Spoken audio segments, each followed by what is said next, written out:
Hi hello welcome to real boom. నేను ప్రశాంతి.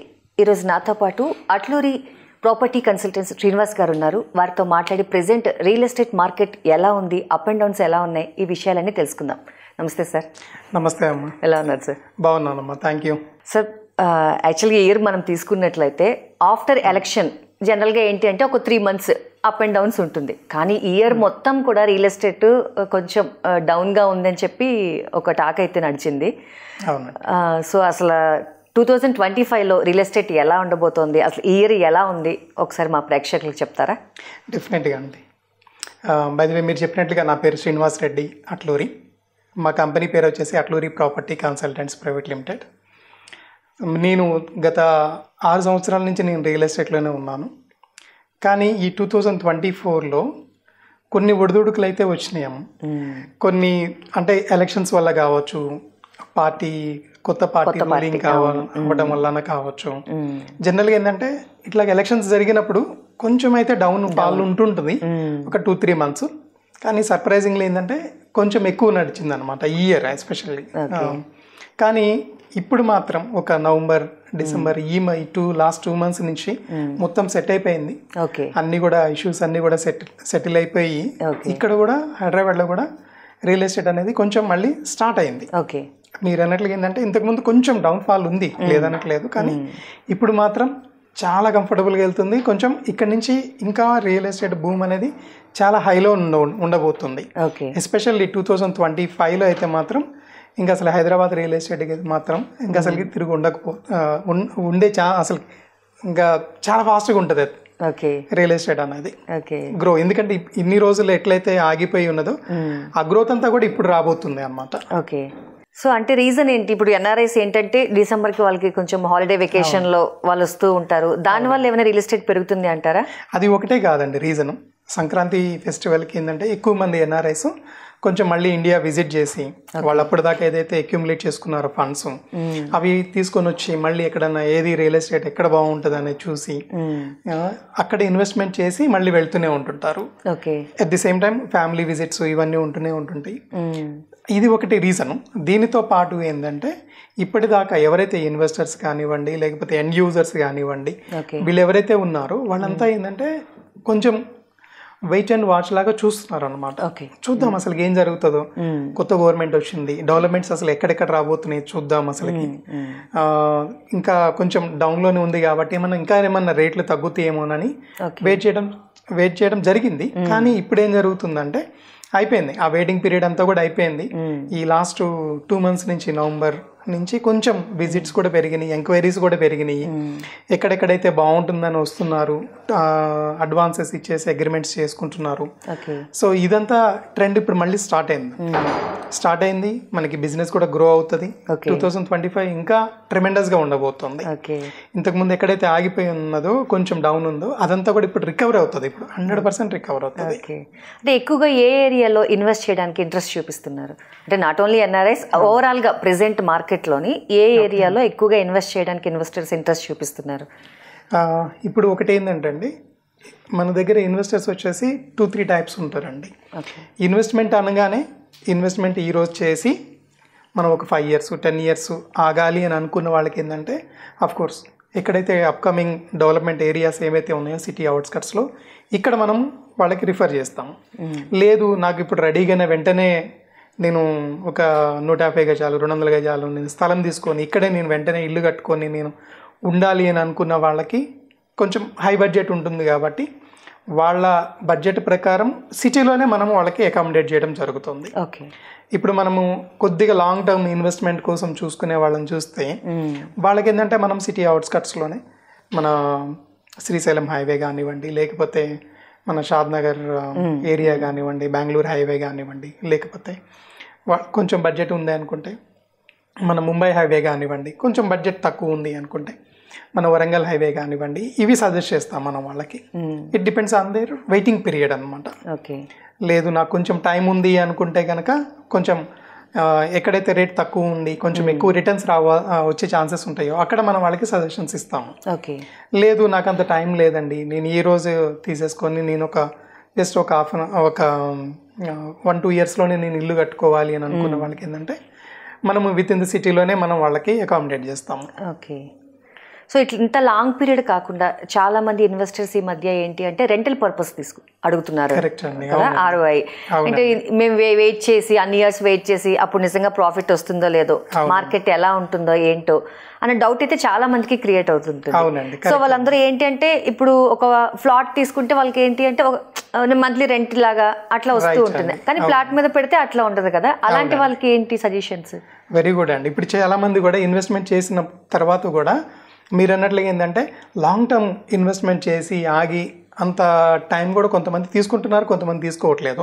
అలాంటి వాళ్ళకి నేను ఇచ్చే సజెషన్ ఏంటంటే షార్ట్ టర్మ్లో మీరు పెట్టిన ఇన్వెస్ట్మెంట్కి కూడా ఏంటంటే ఇమీడియట్గా రిటర్న్స్ కూడా వస్తున్నాయి అంటే రెంటల్ ఇన్కమ్ లాగా వస్తున్నాయి అని కనుక ఉంటే కనుక మీరు కూడా వెంటనే ఇన్వెస్ట్మెంట్ చేయడానికి కూడా ఛాన్సెస్ ఉంటాయండి. ఇంకా కొన్ని ఎలాంటివి ఉంటాయంటే, ఇంకా కొంతమంది ఎలా అనుకుంటుంటారంటే కొంచెం ఒక 30% అట్లా కనుక మనం ముందే పేమెంట్ చేయగలిగితే మిగతా 70% మనం లోన్కి వెళ్ళగలిగాము అంటే మనకు వచ్చే రెంటల్ ఇన్కమ్ ఏదైతే ఉందో అదే బ్యాంక్ లోన్ కట్టేసేసుకుంటే మనకి ప్రాపర్టీ మిగులుతుంది. సో ఈ విధంగా ఎక్కువ మంది ఆలోచించే వాళ్ళు ఎక్కువ మంది ఉన్నారు అన్నమాట. సో ఇలాంటి వాళ్ళకి ఏంటంటే 2 types ఆఫ్ ఇన్వెస్ట్మెంట్స్ ఉన్నాయండి మన దగ్గర. ఒకటి వచ్చేసేమో కమర్షియల్ ఇన్వెస్ట్మెంట్ ఒకటి. ఈ కమర్షియల్ ఇన్వెస్ట్మెంట్లో ఏంటంటే కమర్షియల్ ఆఫీస్ స్పేసెస్ ఉంటుంటాయి, అక్కడ మనం అకామిడేట్ చేస్తాం, కాకపోతే కొంచెం బడ్జెట్ ఎక్కువ ఉంటుంటుంది అది. సో దానికి తగ్గట్లుగానే రిటర్న్స్ కూడా ఉంటాయండి. ఎవ్రీ మంత్లీ రిటర్న్స్ వస్తాయి కాబట్టి వాళ్ళు ఏదైతే అనుకుంటారో, ఇప్పుడు ఎగ్జాంపుల్ ఎవరైనా NRI తీసుకుందామండి, నేను ఒక 1 CR పెట్టేసేసి అక్కడ వదిలేసేసాను అనుకోండి, ఆ వచ్చే రెంటల్ ఇన్కమ్ ఏదైతే ఉందో ఇక్కడ ఉన్న వాళ్ళ పేరెంట్స్కో లేకపోతే వాళ్ళ రిలేటివ్స్కో సపోర్ట్ చేయడానికి సరిపోతుంది అది. సో ఇది ఒక పార్ట్, ఇది ఒకటి సజెస్ట్ చేస్తాము. లేదు మాకు రెసిడెన్షియల్ లాగానే కావాలి అని అనుకున్నప్పుడు ఏంటంటే రీసెంట్గా మేము ఒక ప్రాజెక్ట్ తిరుపతిలో కూడా లాంచ్ చేసాము ఒకటి. సో అక్కడ ఏంటంటే తిరుపతి వెళ్ళినప్పుడు ఎస్పెషల్లీ మనము 2 రకాల చాలా ఇబ్బంది పడతా ఉంటాం ఎవ్రీ టైం. రూమ్ ఒకటి, అకామిడేషన్ ఒకటి, లేకపోతే దర్శనం ఒకటి. దర్శనం మన చేతిలో లేదు అదే. సో కనీసం మనం అకామిడేషన్ అన్నా మనం వాళ్ళకి అరేంజ్ చేయగలిగితే ఒక 2 రోజులు లేట్ అయినా పర్లేదు దర్శనానికి. సో అందుకోసం అని చెప్పి తిరుపతిలో కూడా ఒక ప్రాజెక్ట్ లాంచ్ చేసాము. అంటే ప్రాజెక్ట్ తిరుపతి సరౌండింగ్స్ లోనా లేకపోతే తిరుపతి సరౌండింగ్స్ లోనే. సో మీరు అన్నట్లు ఈ మంత్లీ ఇన్కమ్ కింద ఇన్వెస్టర్స్ అయితే ఇన్వెస్ట్ చేస్తున్నారని చెప్తున్నారు కదా. సో వీళ్ళు ఏంటంటే అవుట్స్కట్స్ చూస్తున్నారా లేకపోతే లోకల్ గా వీళ్ళకి ఎట్లా ప్రొవైడ్ చేస్తున్నారు మీరు? లేదండి, అవుట్స్కట్స్ లో రెంటల్ ఇన్కమ్ అనేది రాదు, కొంచెం కష్టంగానే ఉంటుంది. విత్ ఇన్ ద సిటీలోనే మనం ప్రొవైడ్ చేస్తున్నాము. ఇప్పుడు మేము తీసుకున్న ఈ రెసిడెన్షియల్ ప్రాజెక్ట్ కూడా తిరుపతికి జస్ట్ ఒక 8 kilometers డిస్టెన్స్లో ఉంటుందండి. మన బెంగళూరు హైవే నుంచి కూడా, బెంగళూరు టు తిరుపతి హైవే కూడా జస్ట్ ఒక 1 kilometerలోనే ఉంటుంది. ఇక్కడ వచ్చేసి మనకి 1 BHK వచ్చేసి 29 lakhsలో దొరికిపోతుంది. 15,000 మనం రెంటల్ పే చేస్తున్నాం వాళ్ళకి. సో దీనికి బ్యాంక్ లోన్స్ కూడా ఉన్నాయి.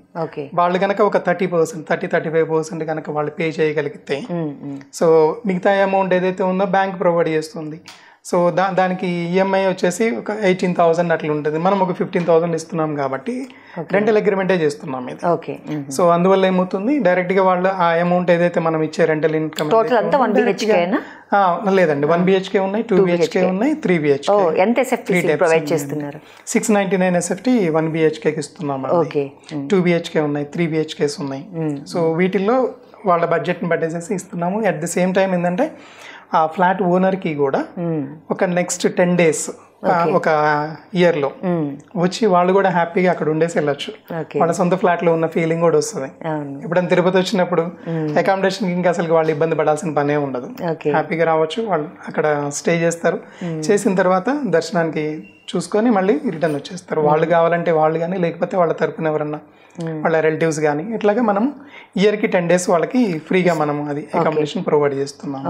సో ఇది ఒకటి బెస్ట్ ఆప్షన్ అండి. ఎందుకంటే తిరుపతి అనేది స్పిరిచువల్ టూరిజం కింద అలాగే మనం చెప్పక్కర్లేదు, ఇండియాలో ప్రతి ఒక్కరికి తెలిసిన ప్లేసే అది. అట్ ది సేమ్ టైం ఏంటంటే మనకి రెంటల్ ఇన్కమ్ వస్తుంది, మన ప్రాపర్టీ మన పేరు మీదనే రిజిస్ట్రేషన్ అయి ఉంటుంది. సో దానివల్ల ఏంటంటే డబల్ బొనాంజా లాగా అనమాట, రెండు వస్తాయి.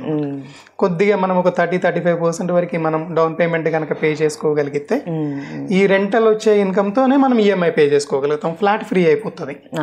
సో ఇదొకటి, ఈ మనం ఇస్తున్న ఈ రెంటల్ ఇన్కమ్ కూడా ఏంటంటే ఎవ్రీ ఇయర్ కూడా 5% ఇంక్రిమెంటల్ ఉంటుంది అది. సో ఇది ఒకటి మంచి అడ్వాంటేజ్. ఇప్పుడు ఏ స్టేజ్ లో ఉంది ప్రెజెంట్? ఇది మనకి Tirumala urban development authority TUDA అప్రూవల్తోనే రెరాతోనే స్టార్ట్ అయిందండి. ఓకే. ఇప్పుడు మనకి స్లాబ్స్ పడుతున్నాయండి.